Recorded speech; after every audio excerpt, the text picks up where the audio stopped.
Halo. lagi dengan podcast Wibi dan kali ini kita mau bincang-bincang dengan salah satu siswa online kita. Sudah menjalani 1 tahun belajar di Wibi secara online dan tahun ini akan masuk di tahun kedua. Dan Bapak ini seorang Bapak yang luar biasa, eh, berasal dari Kalimantan Tengah. Langsung aja, bukan saya yang memperkenalkan diri, langsung aja kita sambut Pak Petrus. Halo, Halo, siapa Pak shalom. Petrus? Bagaimana kabarnya?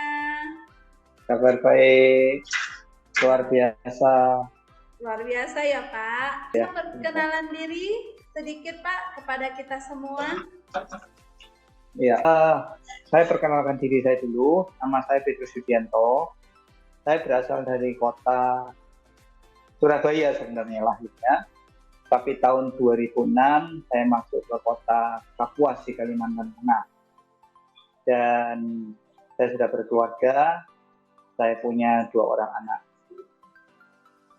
Saya sekarang sebagai seorang penginjil yang melayani Tuhan sejak tahun 2006 sampai sekarang. Tapi saya melayani sudah mulai tahun 1995 sudah pelayanan. Itu perkenalan sedikit dari saya. Oh iya, jadi mulai menginjil itu dari tahun 2006, tapi sudah melayani dari tahun 1995 ya Pak. Jadi Ya, sudah betul. lama ya, sudah puluhan tahun dalam dunia pelayanan. Nah, Iya. saya tertarik dengan kita yang satu ini karena Bapak ini adalah seorang yang sangat rendah hati sebagai siswa ya. Bisa dilihat dari ini ya, dari tampilan ya Bapak ini sudah punya pengalaman yang sangat banyak, tapi mau aja gitu kalau dikasih tugas lakukan dengan baik gitu kan. Terus termasuk siswa yang taat lah di Wibi.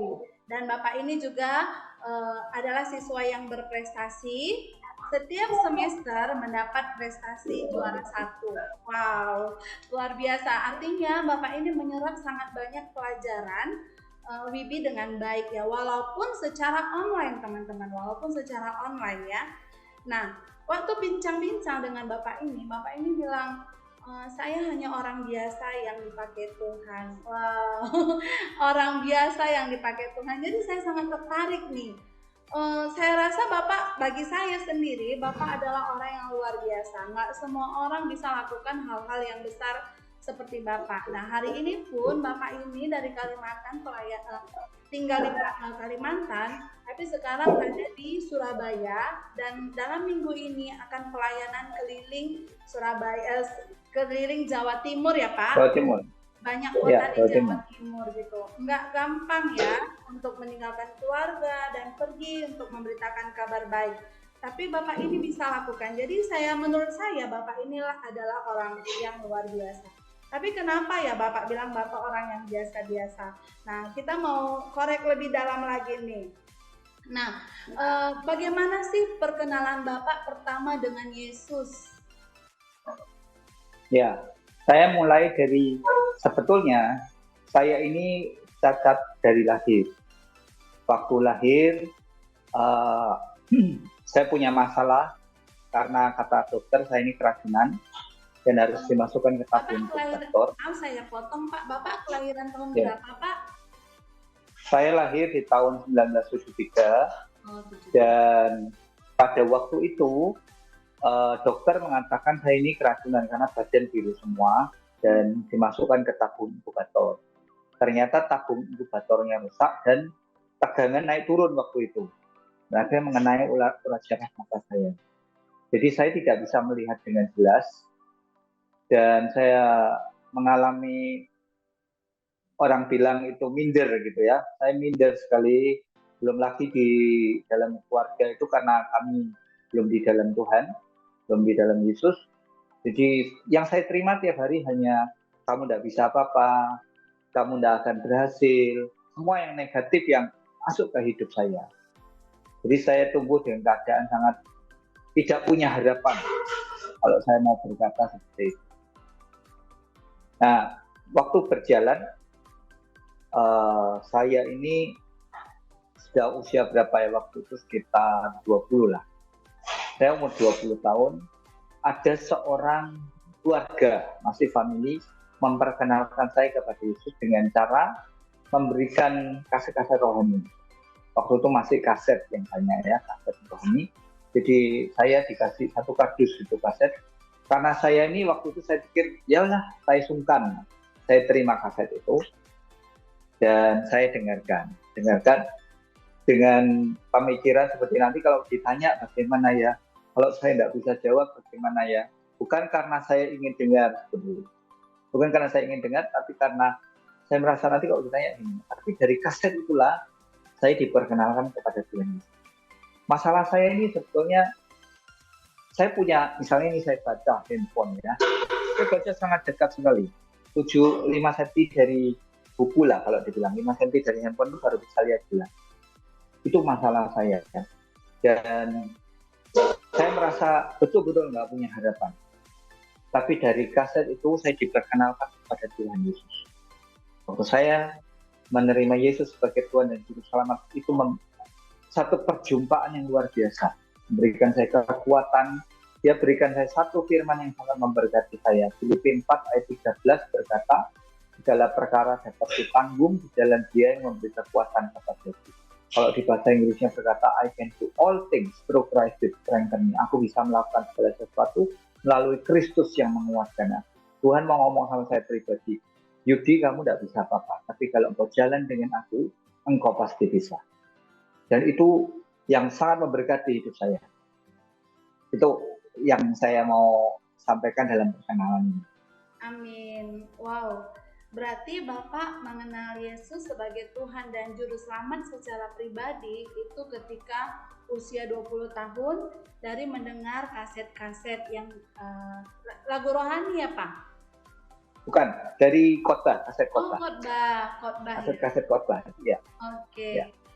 Jadi kami tidak melihat ya, kita sudah kenal Bapak selama setahun karena Bapak adalah siswa kita, dan kami tidak lihat Bapak sebagai orang yang cacat. Bapak bilang tadi cacat ya, karena Bapak itu seperti yang saya bilang tadi, Bapak ini juara 1 terus nih, setiap semester dapat juara 1 gitu kan. Bayangkan kita online itu nengok layar terus, melihat layar ya, ujian pun kita dikirim filenya itu ya, tapi Bapak bisa mengatasinya dengan baik. Luar biasa, lebih daripada orang yang normal bahkan, karena Bapak di antara angkatannya Bapak juara 1 gitu. Luar biasa, memang benar ya apa yang firman Tuhan katakan, bersama Tuhan Bapak bisa melewatinya ya. Luar biasa ya. Dan Tuhan itu genapi dalam hidup Bapak. Amin. Oke, dari setelah belajar sudah 1 tahun di WIBI ya Pak, Bapak kan sudah pelayanan puluhan tahun, mungkin sejak 20 tahun itu ya, sejak usia 20 tahun Bapak mulai melayani dan sudah melayani 20 tahun gitu. Nah, mencari-cari sekolah Alkitab yang online karena Bapak ada di Kalimantan, akhirnya menemukan WIBI. Nah, setelah belajar di WIBI, apakah ada sih Pak dampaknya dalam pelayanan Bapak atau sama aja gitu? Ya, jadi waktu itu saya ada kerinduan di hati saya untuk belajar firman Tuhan lebih lagi. Tapi kalau saya onsite datang ke kelas gitu, saya nggak bisa karena saya tinggal di Kalimantan dan saya sudah pelayanan. Dan saya berpikir kalau ada yang online itu jauh lebih baik menurut saya. Walaupun kadang memang ada kesulitan dengan melihat layar komputer begitu ya. Tapi saya lebih enak karena saya bisa online ya, tidak perlu datang. Karena saya sudah berkeluarga juga, saya yang bisa lebih dekat juga dengan anak-anak kalau online ya. Jadi saya pikir kalau ada lebih baik. Jadi saya coba saya googling, saya cari, kok ada satu WIBI ini, dan saya mencoba menghubungi dan saya berjumpa dengan dalam kontak itu ada nomor kontak dan saya bisa berhubungan dengan Bu Ayu dan saya bertanya bagaimana caranya dan akhirnya saya bisa join. Dan waktu saya join, saya belajar banyak satu perkara yang sangat penting, yaitu mengenai amanat agung, mengenai penginjilan. Itu yang masuk di hati saya. Sebagai orang percaya, kita harus punya hati untuk jiwa-jiwa. Dan saya belajar lagi kalau mulai sekarang ini ya, setelah saya mengikuti WIBI, begitu saya mendoakan orang atau melayani jiwa, misalnya membagikan firman Tuhan atau mendoakan orang, saya ingat satu, Tuhan itu seperti misalnya mendoakan orang sakit, Tuhan itu sudah mati untuk kita. Dia sudah berkorban. Dia sudah menanggung semua dosa, menanggung semua penyakit kita. Itu saya ingat. Jadi kalau saya mendoakan orang sekarang, pasti saya akan menghubungkan dengan kematian Yesus di atas kayu salib. Itu cara yang saya dapatkan waktu saya belajar di WIBI, bahwa Yesus itu sudah menanggung dosa kita, sudah menanggung penyakit kita, dan Tuhan mau membebaskan kita. Itu saya belajar betul-betul dari WIBI tentang hal itu. Amin. Jadi Bapak lebih pede lagi, lebih mendapatkan peneguhan lagi, mendapat pelajaran lagi dalam pelayanan bisa diaplikasikan ya Pak. Ya, betul. Begini, mungkin saya dengar dari apa yang Bapak sampaikan tadi, mungkin pemirsa juga akan bertanya ya, oke, di WIBI itu kan kita selain belajar teori, kita praktek. Salah satunya yang baru saja terjadi di Manado, Pastor Peter, pendiri WIBI, itu berdoa melakukan festival dan banyak orang mengalami kesembuhan. Gitu. Dan dari WIBI sebagai siswa-siswi juga melakukan praktek penginjilan dan banyak kesembuhan terjadi. Nah, pertanyaan saya nih Pak, ada nggak, Bapak bilang tadi ada bagian yang kurang bisa melihat ya gitu kan. Pernah nggak Bapak berpikir atau minder lagi, aku dengan keterbatasanku ketika aku melayani, apakah ada yang menghalangi Bapak lagi gitu. Tadi kan Bapak bilang awalnya minder gitu kan. Ya. Saya rasa Bapak sekarang sudah mulai pede nih gitu kan. Tapi ada nggak dalam pelayanan gitu, ada terlintas nggak gitu? Oh, saya kan punya kekurangan. Bagaimana Tuhan bisa memakai saya atau bagaimana lah gitu Pak? Ada nggak keraguan gitu di dalam hati Pak? Setelah mendapatkan semua pelajaran dari WIBI yang saya terima, yang saya jadi rema buat hidup saya belajar bahwa Tuhan Yesus sudah menanggung semua kekurangan saya, kelemahan saya. Jadi saya tidak lagi merasa minder, dan seperti yang ayat tadi saya sebutkan, Tuhan segala perkara dapat kutanggung di dalam Yesus. Karena Yesus sudah menanggung semua, saya pun bisa melakukan yang dulu saya tidak bisa lakukan. Amin. Terutama dari peminderan saya, Tuhan memberikan keberanian, Tuhan memberikan kasih untuk jiwa-jiwa. Itu yang membuat saya, dari kasih yang Tuhan berikan untuk jiwa-jiwa, membuat saya lebih berani lagi bergerak masuk dalam pelayanan. Amin. Luar biasa nih Bapak ini. Dan Bapak pelayanan itu sendiri ya Pak? Nggak bareng istri? Saya sendiri. Sendiri ya? Tidak, saya sendiri. Ya. Luar biasa. Saya diajari, Tuhan ajar saya begini ya. Tuhan ajar saya, kamu Eugene tidak boleh takut untuk bertanya. Kadang orang yang minder itu, dia takut bertanya karena dia berpikir nanti orang lain berpendapat apa. Tapi saya diajar Tuhan harus berani bertanya. Kalau nggak tahu jalan misalnya, nggak tahu mau ke satu tempat namun nggak tahu jalan, tanyalah. Jangan takut pendapat orang. Kita harus berani bertanya dan orang akan kasih tahu, dan kita akan dapatkan ke tempat yang misalnya saya mau tuju itu. Begitu. Berarti Bapak ikutin pimpinan roh ya Pak dalam setiap pelayanan Bapak ya. Oke, puji Tuhan.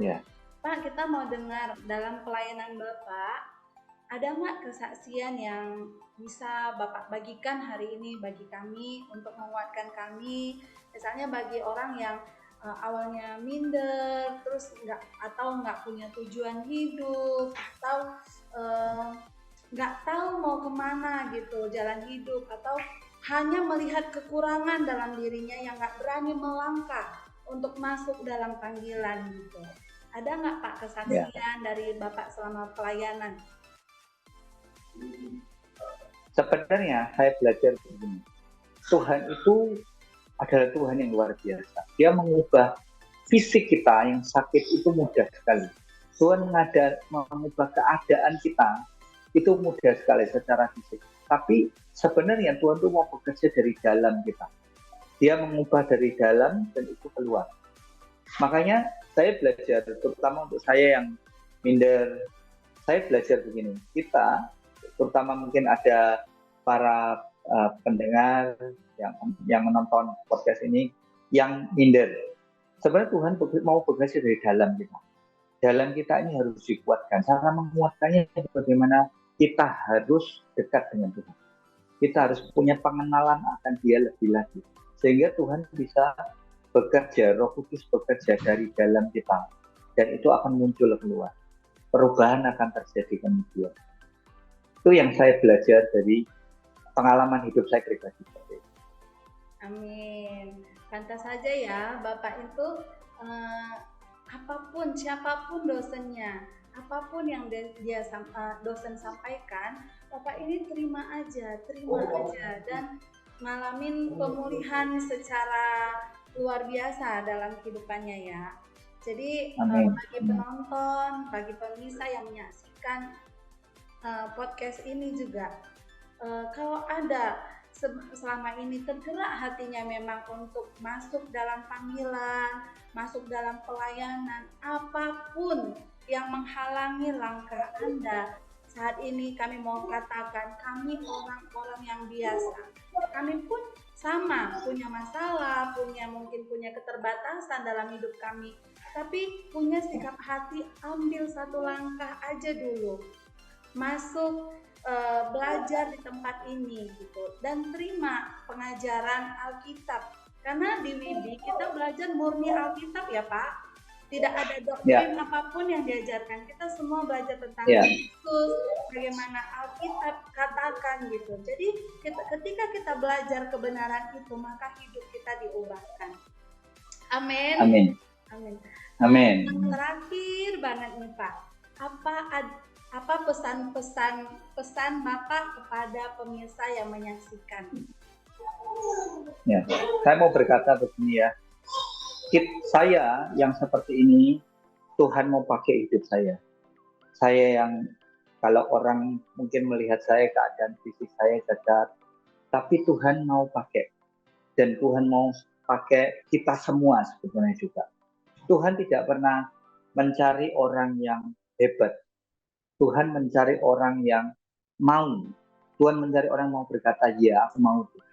Amin. Jadi saya mau mengencourage kita semua, mari kita masuk dalam rencana Tuhan. Dan katakan ya kepada Tuhan. Begitu kita berkata, ya aku mau Tuhan, Dia akan memperlengkapi hidup kita, Dia akan memakai kita dengan kuasanya, dengan kemampuannya, dengan Roh Kudusnya, untuk membuat kita jadi alatnya, untuk kemuliaannya, untuk membawa jiwa-jiwa datang kepada Tuhan. Itu yang saya mau bagikan kepada pemirsa yang mendengar. Amin. Terima kasih Bapak. Terima kasih. Tuhan mau memakai setiap orang yang katakan mau. Ya, penonton hari ini katakan aku mau. Maka Tuhan akan memakai Anda secara luar biasa. Amin. Lebih daripada yang dipikirkan, lebih daripada yang dibayangkan. Amin. Amin. Terima kasih untuk waktunya Pak. Terima kasih untuk bincang-bincangnya. Terima kasih, Tuhan berkati. Kami sangat diberkati dengan kehidupan Bapak, dan sampai ketemu di bulan Oktober, kita akan kembali aktif belajar. Dan selamat melayani Pak. Kami berdoa pelayanan. Terima kasih. Terima kasih. Kemuliaan bagi Tuhan. Banyak orang mendengar kabar baik dan banyak orang semakin datang kepada Yesus. Amin. Amin. Ya, Tuhan berkati dan Tuhan berkati. Tuhan berkati. Shalom. Tuhan berkati. Shalom.